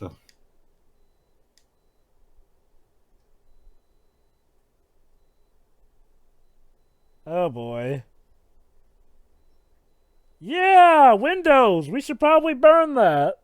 Yeah. There we go.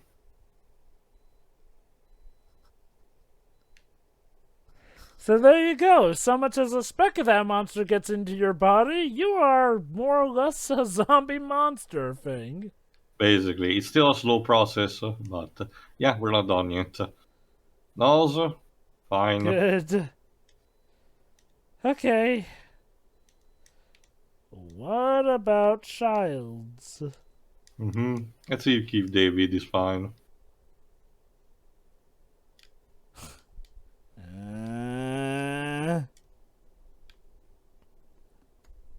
He's fine too. Okay. Dead leaves. Yeah.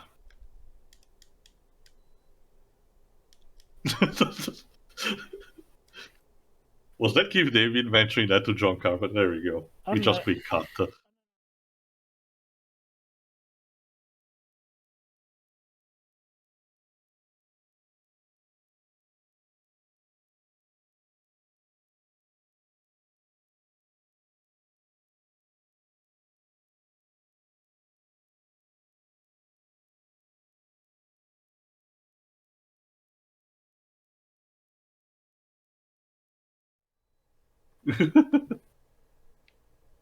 All right. It needed to be done. Sorry, dude. But Yeah. I mean, we've literally seen firsthand why it needed to be done. So that should make things smoother. But wait a minute, don't we still have one other member who's locked Blair. up in the shed? Yeah. Well, needless to say, this has been one freaking rough night. Especially with the storm. But there's like 20 odd minutes of film left. Do you want to underestimate how much damage we can do in 20 minutes, Trips? Oh, I know how much you can do in 20 minutes. I've seen plenty of films where a lot of the biggest things happen in the last part of it. Here's the problem. It seems that Blair is nowhere to be found.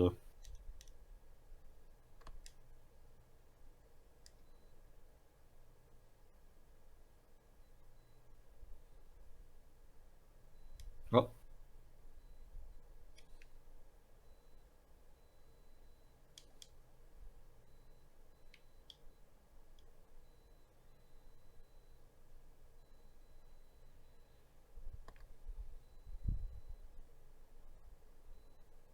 Mm-mm.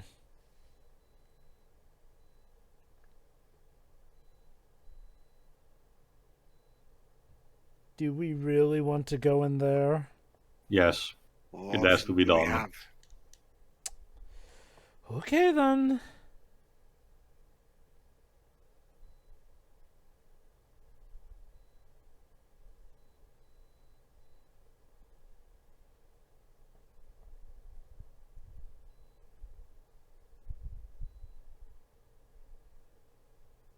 Yeah, it seems that Blair was busy building something. Yeah. Making a miniature spaceship from the Yeah, helicopter he's parts. infected. And again, was fully mentioned. Let's give you the the image of Wilford Brimley piloting a spaceship wanting to infect the world. Yeah. Of course, so it figures. He claimed he was, wrecking and sabotaging everything to keep them safe, but in reality, it was so that they couldn't warn anyone else. Mm-hmm. It's a brilliant cover-up, really. And what's even more, they gave him the isolation that he needed to do all this stuff in secret, because they thought he was going crazy. My name is Wilford Brimley. Prepare to die. so an alien in isolation. Yes. Yes. God, imagine this coming out in 2020. Where is he anyway? That's a good question. Oh dear. Cass, share that is Wilford Brimley's death last year. Mm-hmm. Yeah.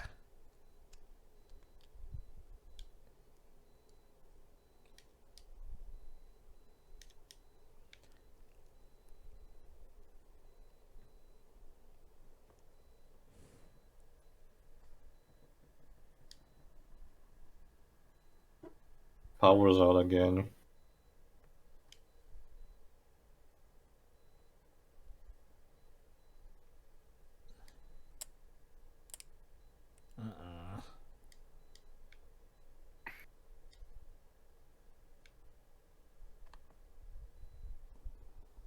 Yeah, not just that. Yeah. So it can hibernate? and wait for the inevitable rescue team. Yeah, this is a problem. What you gonna say? Wait for the inevitable sequel.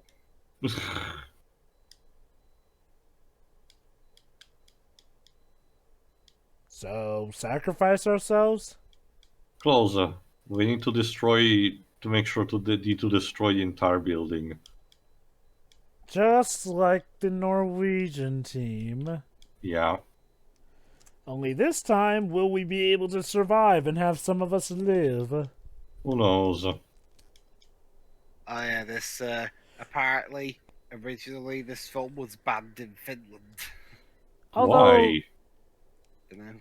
Although, to be fair, if the Norwegian team knew that they needed to burn it, why did they bother chasing it with guns if they should have known that guns were useless? They did not add any more. They had the grenades, remember, but they did not add much more to work with.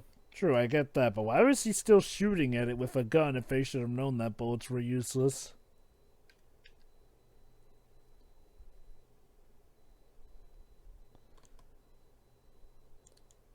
Blair, you home? We decided to come and let you out. I mean, to be fair, the guy was trying to gun down a husky from a helicopter. This team should have known something was up. Oh, and yeah. You know the bit where the doctor had his arms bitten off? Yes. They had an actual amputee standing in the actor's place wearing a mask. Mm-hmm. That's usually a common thing that Hollywood love to do with the practical effects. Hiring people with actual amputation to make the effect much more realistic. Yeah, they did the same thing in Holy Grail. When the Black Knight is down to just one leg, it's an actual one-legged person in that particular part of the scene. Mm-hmm.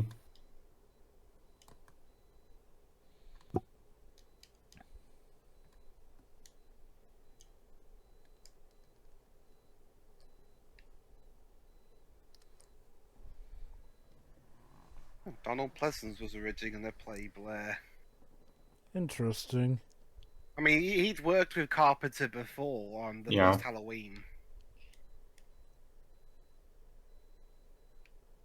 Yeah, technical, I guess, the writing of the second one.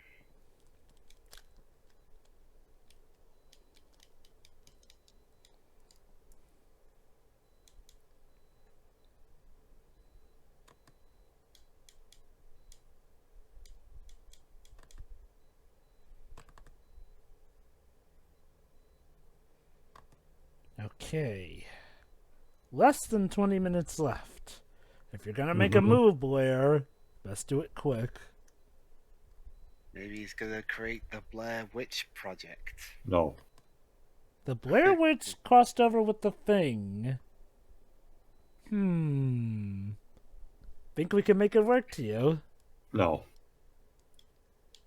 Oh, really? Not really. It's not just compatible. Can you believe? Wait, was there a Blair? Wasn't there a Blair Witch 3 made? I think so. Yes. I forget if it acknowledged the events of 1 and 2.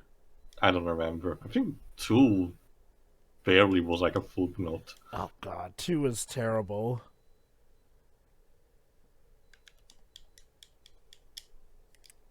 Alright, when in doubt, burn the whole place out. Absolutely. That's how it goes, right? I thought the first military rule was location, location, location. That's the name of a property show round here. I mean, it is about the location. This location is the one we're going to burn down. Imagine if this was in location, Shiro. Oh god. What is that, a Channel British 4 show? Channel 4 would be that desperate for ratings for the show. They go to here. Never mind about the alien creature that can kill you. What do you think of the house? Well, it's a bit drafty for a start. There's a bit of a mess in the corner. Oh yeah, there's a killer alien. That Put a bow on it. It's fine. The killer alien would probably hit them. The killer alien would probably hurt the mortgage value. A little bit. Yeah, by about 25%. Just 25. You'd be surprised how desperate some people can be for certain real estate. There's Blair. Hands off. please. Oh, shit. How about Face Off?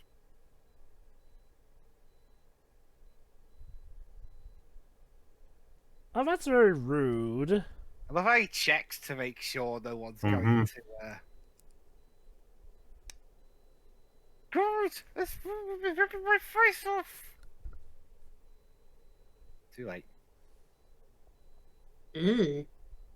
Mm-hmm. It's like taffy. This will make a great meal.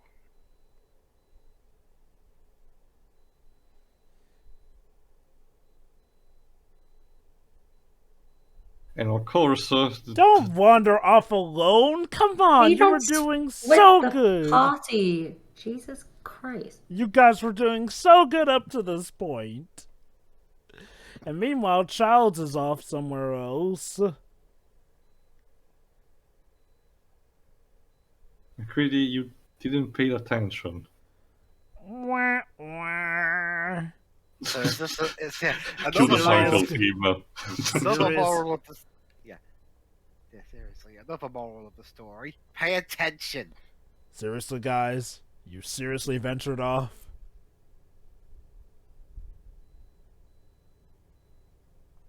Well, hey, you managed to escape New York. This should be a doddle.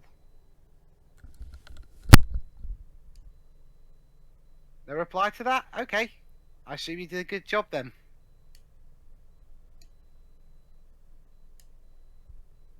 Sure would suck if he's right behind me. Guys, I'm gonna light it up.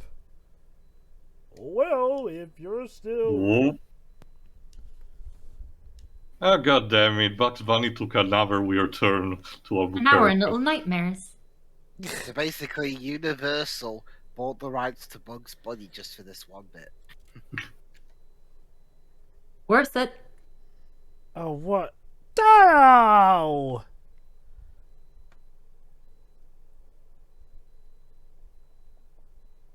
What a lovely face. So You that's... really should It's only a stick- mother could love. You really should stick together. Oh, goody. Dog and everything. Mm-hmm. So, Weird chimera thing. I wonder... Now I... This was probably the original Alright, thing. McCready actually has a one-liner for this, I think. This is what I thought the final Smash character was going to look like. That That's what I thought the final Smash was the character thing was gonna... surprise face. Okay. That's what I thought the final Smash character was going to look like. A total abomination of a creature. Okay, so not exactly the most rousing climax, but that's a climax. I mean, so Is that what you would have said if that was the final Smash character? probably. Yeah. The thing is here to... What would be the catchphrase? Assimilate everyone. The thing I mean, I guess Smash. it can work in a sense similar to characters that copy others in a Shotoclone manner. There are some examples like in Darkstalkers. I'll admit. Thing shakes things up. I'll admit. So, wait, the thing clobbers the competition. Yeah, more like assimilate. That being said, though... McCready, what now? So, the big bad essentially just tunnels through the ground, gobbles up the dynamite, and then just stands there and lets himself get blown up. He was trying to assimilate McCready, but it was, a bit of quick thinker. Oh, there's Childs. So Kurt Russell and Keith David, arguably probably some of the two biggest stars from this movie, are the ones who make it to the end. Huh. Well, yeah, I mean, this is a deep blue sea. Was this supposed to be foretelling that these two would become huge stars in the future or something? It just seems so uncanny.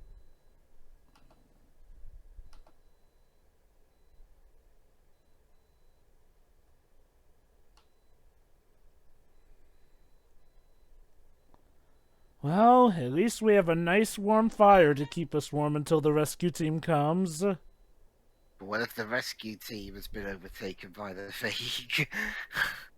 That wouldn't make any Yeah, sense. that too. The cold is not that. Turns out there was a second thing that spread. Yeah, maybe. Well, the comics had a different idea in mind. What, did they shoot each other in the comics? No, not really, but hold on. That is true.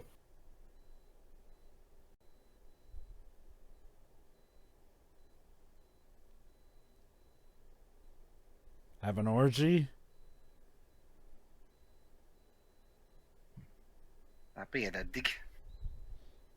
Lord knows somebody deserves a reward for having to deal with all this.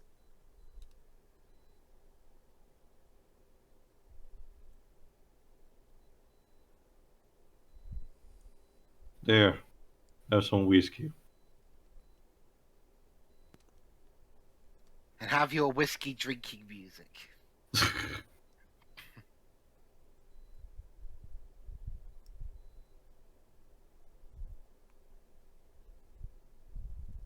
I hear this music every time I drink cider. Dum, dum, dum, dum. Again, it's also to simulate a heartbeat, pretty much.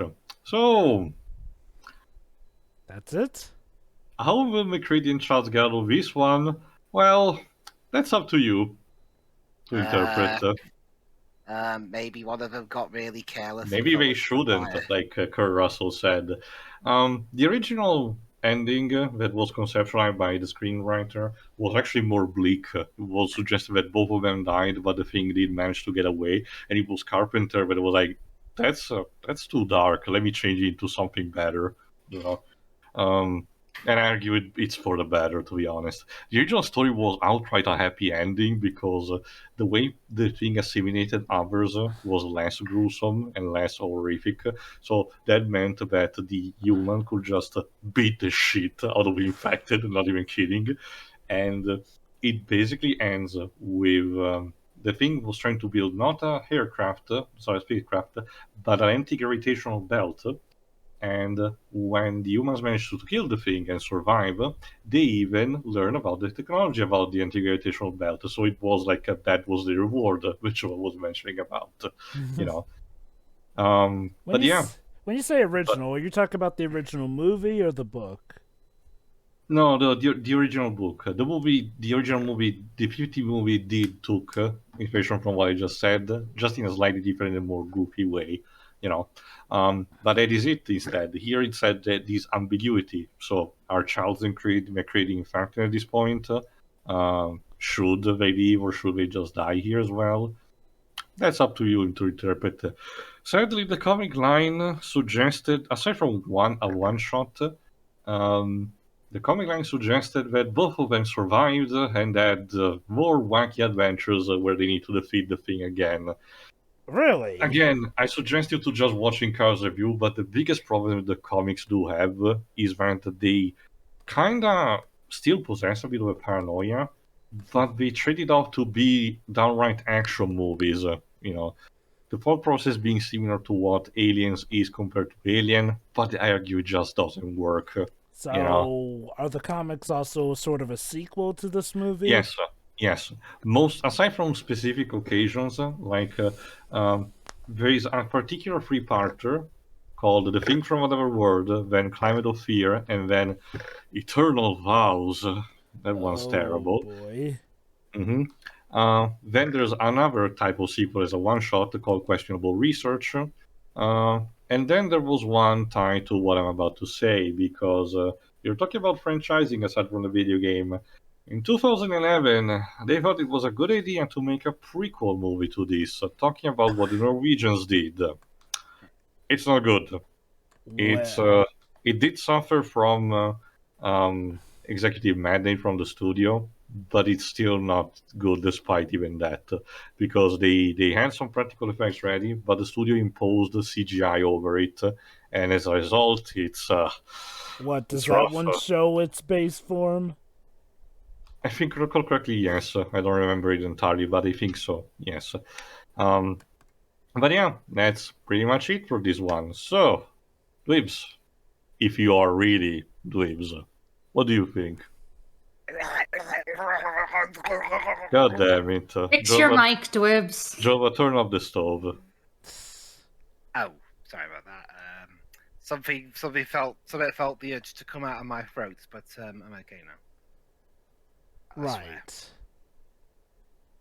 I don't know, he's a Brit. Eject him. Doesn't that mean you'd be ejected as well? Yeah, but I'm Celtic. I get some leeway. You're British. I'm not English. Should have said English, Shiro. I said British. That makes you suspect, Shiro. Go ahead, Libza. So this quintessential moron movie of the 80s. This is a really good movie, actually. I have, even for the standards of 1982, I have no idea why this film was so hated that much. Is it because it was a remake? I really wonder if it was just because it was this close to E.T. and people thought it was just trying to compete intentionally with that, which is clear was not the case. It's like That literally makes no sense. Apparently, from what I looked up, critics much preferred the more optimistic style of E.T. and thought this film was cynical.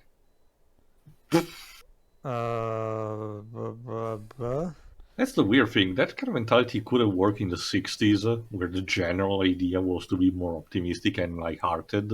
But in the 80s, we're already in full of the Bronze Age of everything. So that just makes no sense. I don't know, really. The performances were all really good, especially from Kurt Russell. And yes, I could definitely say that. This is when he decided to act, as opposed to a couple of his other films. And there was also the tension of the story. Who's really been infected by the thing and who hasn't. Okay, I will say there wasn't that much of the score really for me to talk about. Mm-hmm. I won't say it's bad because there's almost no score or something. If you had a keen hearing, you would have recognized again, like I mentioned, Ennio Morricone did reincorporated this particular tune for the Eightful Eight. Actually, and he won an Oscar with that, so there's some irony. I don't know. And I gotta say, the best part of this movie is the effects. Like they're really well done, especially for the time, and they do a good job of showing how warped and completely torn apart the human body is when it's been infected by the thing. Mm-hmm. And also, visually repulsive. That was the point. I mean, that'd be like saying the Dark Knight's effects are rubbish because they're too realistic. Dwebs, I'm sorry, but my problem with Downfall is that there's a lot of tragedy in it. Yeah. It's almost like it took place during a war.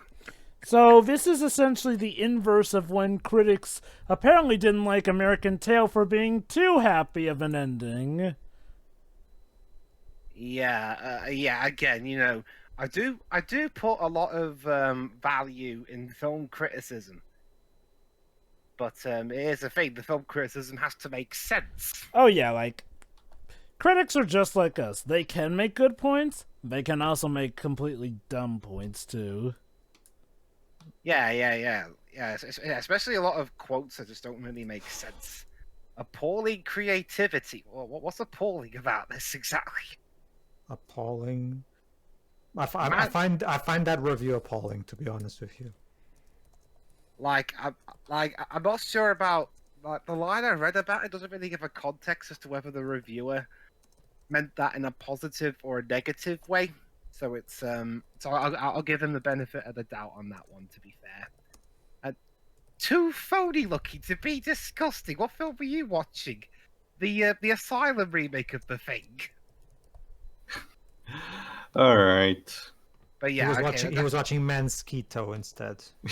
Yeah, he was watching Mosquito and was so pissed at that film he got his review quotes mixed up with this one.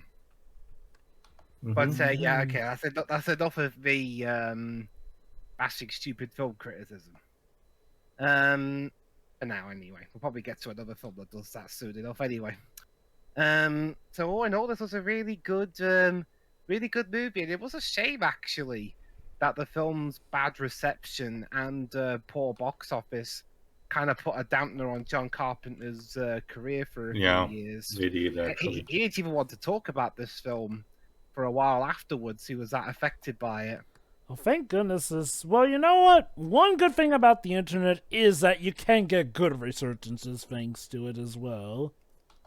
I think that the shift started happening even before that, already in the 90s. Yes. But the internet did help it in later years. That too. Alright, so yeah, like, I can understand. It's fine. It's really, really good. And that's all I have to say about that. Before asking to the next person, two minor trivias that I forgot. One, like I mentioned, the Sci-Fi Channel wanted to make a sequel series about this, and to be fair, compared to Highlander, the source, it seemed it had more of a foot to stand upon.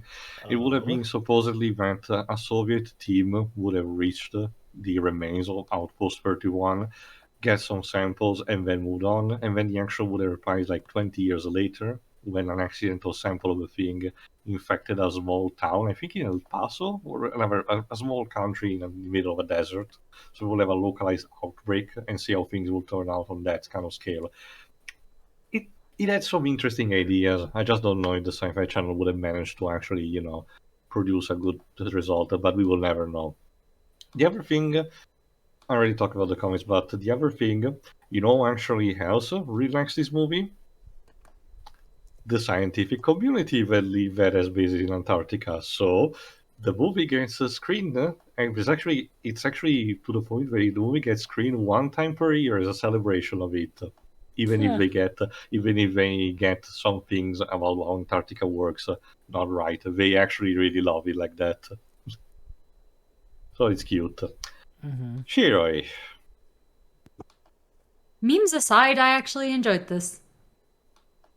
It was interesting. It's nice to have a horror movie where people aren't idiots. The movie looks good, like the effects are really good. It's a psychological horror, technically. I like that kind of thing, and I don't know if the movie reviews got mixed up for a different movie because I do not know what they're talking about. It's like, to say they missed the mark is kind of an understatement. I like that the ending was up to interpretation. Probably would have been better if everybody just died, as miserable as that is. But overall, this was actually really good. I'm done. Alright. Jova. Yeah, overall, I have to say, it's nice that they gave Ben Grimm his own spin-off here. Like, the guy has truly needed a break. That's the thing. Very funny too. But regardless, that's also the fact that in order to differentiate for that very reason, the comics and the original movie were actually called The Thing from Another World, actually. It's interesting that in 1982, Universal managed to call this movie just The Thing. I don't know how we managed to get around the potential copyright issues. Interesting. Go on. The point would have called it The Thing or something. At least they didn't force The Thing from Marvel to change his name. That would be stupid. Go ahead, Joe. Anyway, this movie is pretty good, honestly. Holds up very well. Has good characters, good writing, good atmosphere. Yeah, there are a few dumb moments where it's like, come on, you were doing so good up to this point. But other than that, it's a pretty good movie. One that can chew you to the bone for Halloween. Even so, Jova, remember the one black guy died only at the very end, and the others survive until the end. So there's that too. It really was an atypical movie in that regard. I will say this: the soundtrack was weirdly minimalistic. Oddly enough. Okay, that's all. Pedro. Again, there's the good reason why John Carpenter is regarded as one of the all-time great masters of horror, because yeah, both this and the first Halloween are great examples of that. It's just a really fantastic movie. It does a good job with great atmosphere, some really good characterization to make sure you actually have a reason to care, and the effects are stellar and have aged like fine wine. So yeah, it works really well. As for me, when it comes to the whole critical thing, honestly, I'll just put it like this. Here, I have a different take about a different, well, not a different take, but a different thing to say about that. To add to that, see, okay, here's the thing, critics. My favorite movie, 2001, actually does justify, even to this day, negative reactions because, well, when you go out of your way to break practically every rule of every convention of filmmaking, you can't expect everybody to like your movie. So obviously, with 2001, there's a much better justification for at the time initial critical reception being terrible. You don't really have that excuse with this movie, though. This movie doesn't. This movie is perfectly digestible, perfectly accessible, honestly, and I will even go as far with this. Like, as far as gruesome movies go, I've seen far more gruesome, to be honest with you. So I wouldn't even allow that as an excuse. I wonder if the film critics who even rated it like that are still alive to this day. Some of them still, probably. Yeah, the basic point is, yeah, completely, like she always say, to say that they missed the mark is a gross understatement.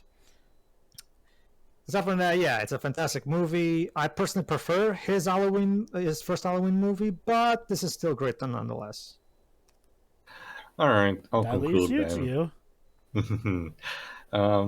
No, it's really good, honestly. I forgot when I saw it the first time, actually, but it definitely left an experience. Again, only later I discovered what the initial reception was, and I too was like baffled by it.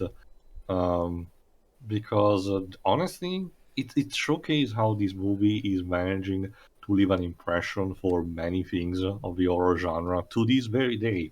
Again, the primary meme thing more recently is actually Among Us, which managed to recreate this movie in almost its entirety in very simple things, just in a more friendly nature. You don't see gore or too much stuff aside from the killing, but potentially it's leave to the imagination. But everything is there: the paranoia, the mistrust, and the best thing about it is that you are doing most of the job on that front. So it's interesting how simple indie manages to recapture the spirit of this movie, which is fantastic on its own. The score is also very interesting, despite being present in minimal format. Again, I don't think it's necessarily Oscar worthy, but going for a Ramsey, that's just borderline offensive. And I don't know jack shit much about me composing.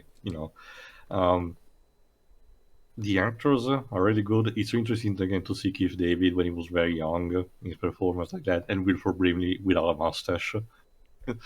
Rest his soul.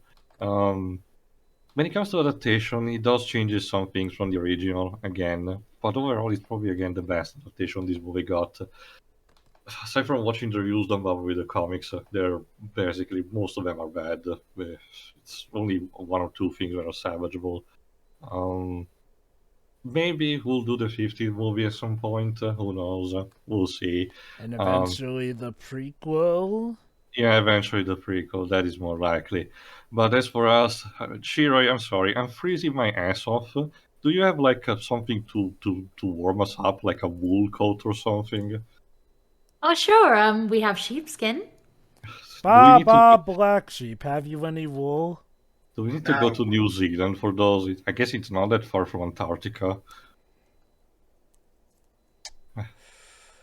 Well, I guess that's what we're going. Tune in next time for the classic comedy New Zealandian horror, Black Sheep. Well, what we will do, as long as you accidentally blow up the helicopter. All the huskies are dead.